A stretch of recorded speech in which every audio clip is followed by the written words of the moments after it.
In this video, I'll show you how I made this delicious curry dish using up some leftover chicken I had.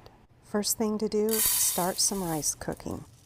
Here I have some sliced up onion, some sliced purple, yellow, and orange carrot, 1 clove of garlic, some curry powder, and some turmeric. I also have some cooked chicken tenders that I'm going to be using.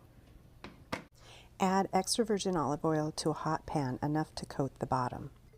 Next, add the sliced onions and start sauteing them. You want to saute them until they start to get soft. Season them with some salt and pepper. Once the onions are soft, add in the carrots, followed by the garlic. Mix them around and saute them for a few minutes. Next, I'm going to sprinkle in about a teaspoon of curry powder. I'm also going to add about a teaspoon of turmeric because I like the color it brings to the curry dish. Now I'm adding some chicken stock. I'm adding about 2 to 3 cups. It all depends on how saucy you like your curry. Now I'm going to cover it and let it come to a simmer. Next, I'm going to add 1 to 2 tablespoons of tomato paste and mix that in.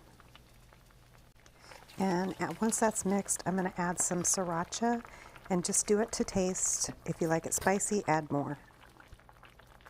At this point, I tasted it and decided I wanted a little more curry powder. I added about another teaspoon of curry powder. I also added a little more turmeric, although I don't really think it was necessary. Also at this point, taste it for salt, and if you think it needs it, add that now. Simmer uncovered until the carrots are fork tender. Now add in about 1/4 cup of heavy cream and mix that in. And to balance it out, I added just a little bit of sugar. The rice is done, so now I'm adding in the cooked chicken and just heating it through.